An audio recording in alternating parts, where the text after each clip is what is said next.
I think this video needs a little bit of a disclaimer. One, this is my first ever Souls-like game, and so my experience is completely coming into this fresh. So if I misspeak anything or use an incorrect term, just note that it's out of just pure being a brand new player to this genre, if we consider it a genre. Either way, it is what it is.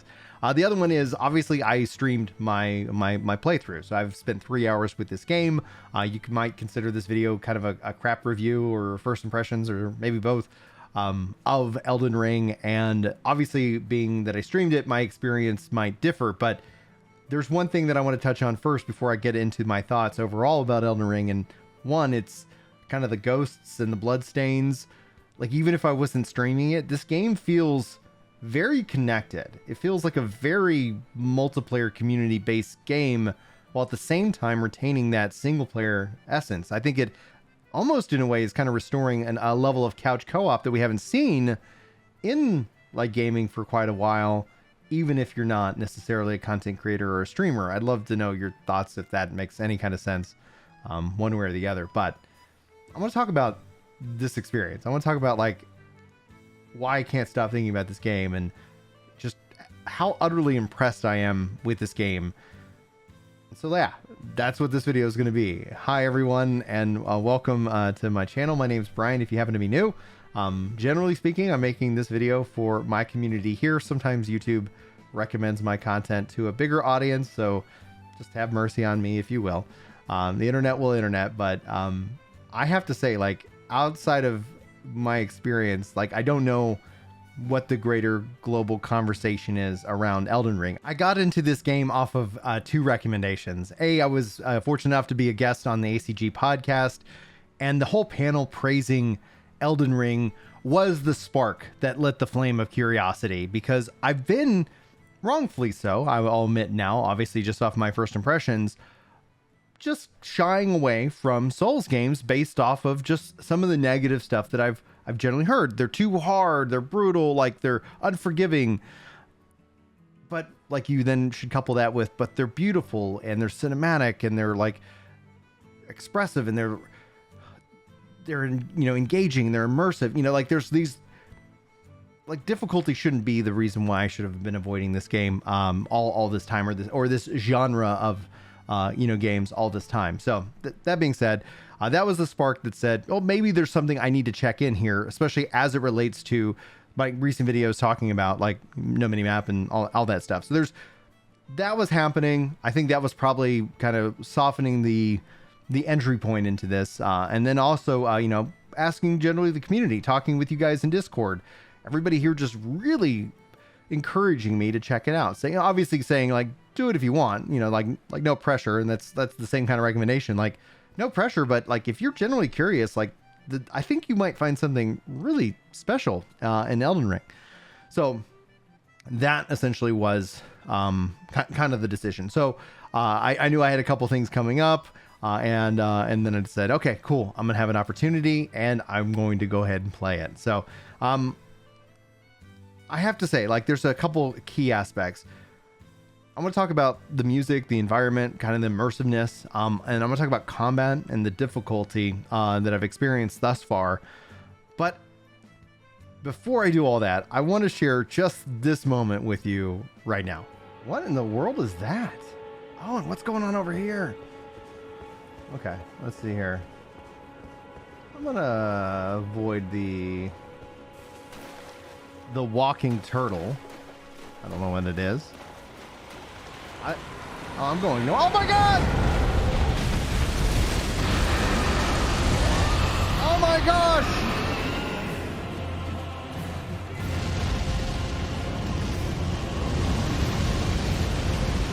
Yeah, we're out of here. Oh no!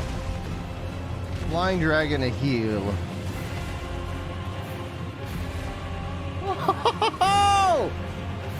Oh my gosh, that gets the heart pumping? That woke me up better than coffee. That woke me up better than coffee. Is he still after me? He can fly, he's a dragon.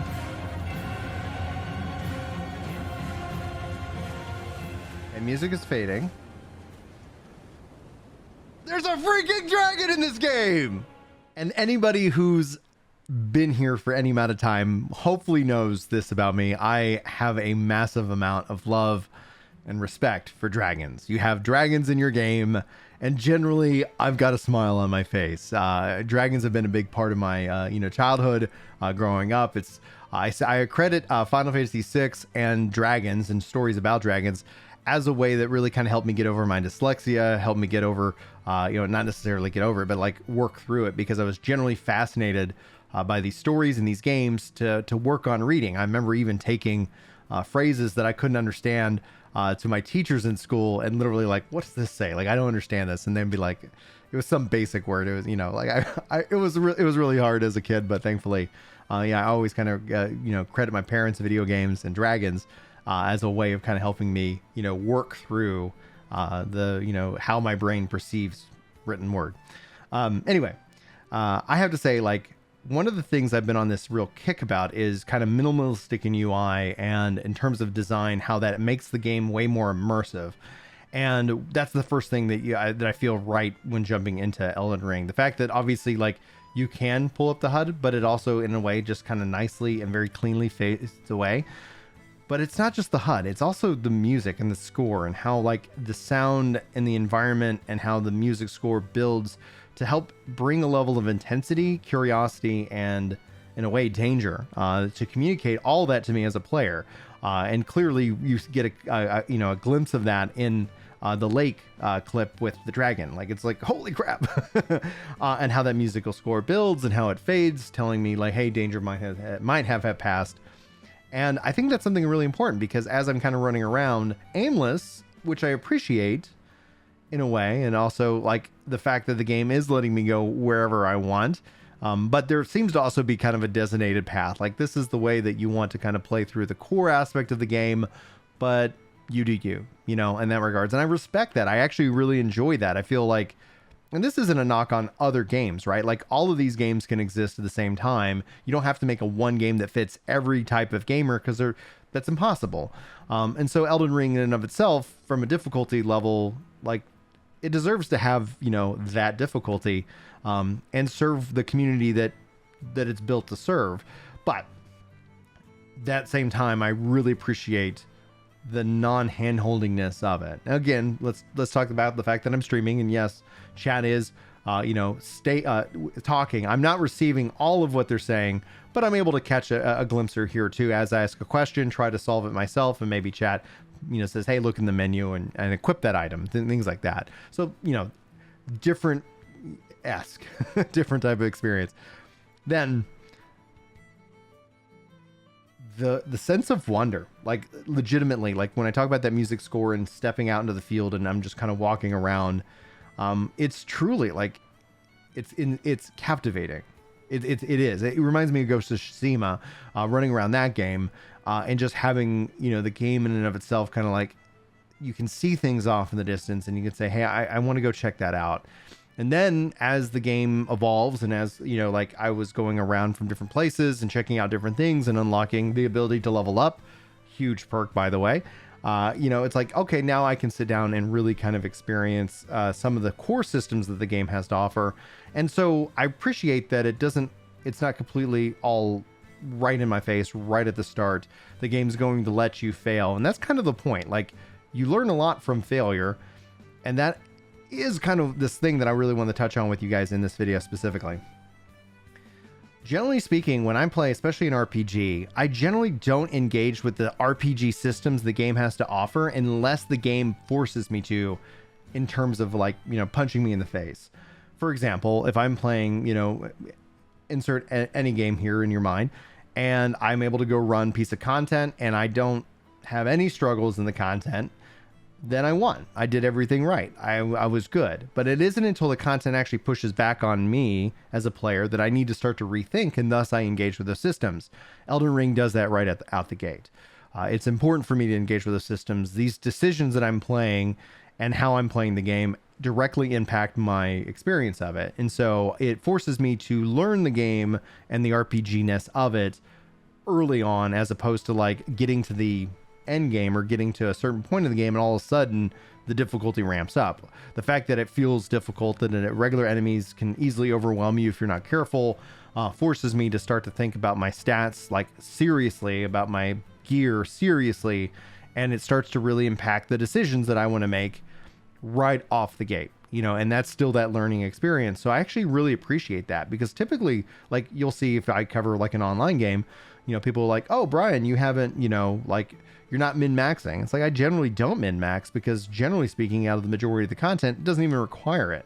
And so, it's just whether it's my personality type or what have you, that's just how I play video games. And then that's what I actually am really appreciating about Elden Ring. Hopefully that makes sense. Let me know if it doesn't. And I'll try to clarify either in a follow-up video or in the comments themselves. But let's talk about combat, because I think combat is a real key aspect of it. It felt like I wasn't a lot of combat right out the gate. And that's actually kind of interesting as I was kind of exploring, but it turns out I completely skipped the tutorial. And so thanks to chat for kind of saying, hey, you might want to go check out the tutorial. And then when I finally actually then returned to the open world, it was a lot of fun to see how that tutorial actually really helped me understand a lot of the combat mechanics and different kind of enemy types. But yeah, I can see how I can easily get overwhelmed, and I like that. And it's refreshing. And the combat itself feels heavy. It feels important. Like, decisions that I make, I when I die, and you will die, when you die, like, it's like, oh, how would I do that differently? What? Okay, let me reproach that. Okay, oh, I felt that I made that mistake, and you pay for it. Sometimes you don't, and then it's even more exhilarating. You're like, holy crap, I actually got out of that. I thought I was a goner. And I think that's essentially kind of the key aspect of it. It's perfectly fine to have games that challenge you, and it's perfectly fine to have games that you just kind of sit back, relax, and play through. But I can tell you, like, there was definitely this really feeling of elation that I had while sitting down and playing it, just for the limited time. And I'm looking forward to doing it again. And that's currently the plan. So I hope you guys got something good from this video. I just wanted to sit down and put my thoughts down on video for you guys. And hopefully, if you missed the stream and you just wanted to hear what I thought about the first part of the game, I felt great. Like, honestly, it felt really great. And would I recommend this game? If you like RPGs, absolutely. I think it's definitely it shows why it's so well received and doing so well from a financial perspective. So well done to FromSoft for this game. I'm very much excited to see where it goes from here. Thanks everybody for who got to hang out with me and who enjoyed some of the highlights and the moments, and hopefully you guys enjoyed this video. Thanks for being here. Hopefully you have a wonderful weekend. Hopefully I'll see you next week. But until then, take care. Yeah. It's time to chill out on the couch and read some comments. That's right. You know me when it comes to Destiny. I'm off with the clan, and I'm glad you're feeling better. Oh yeah.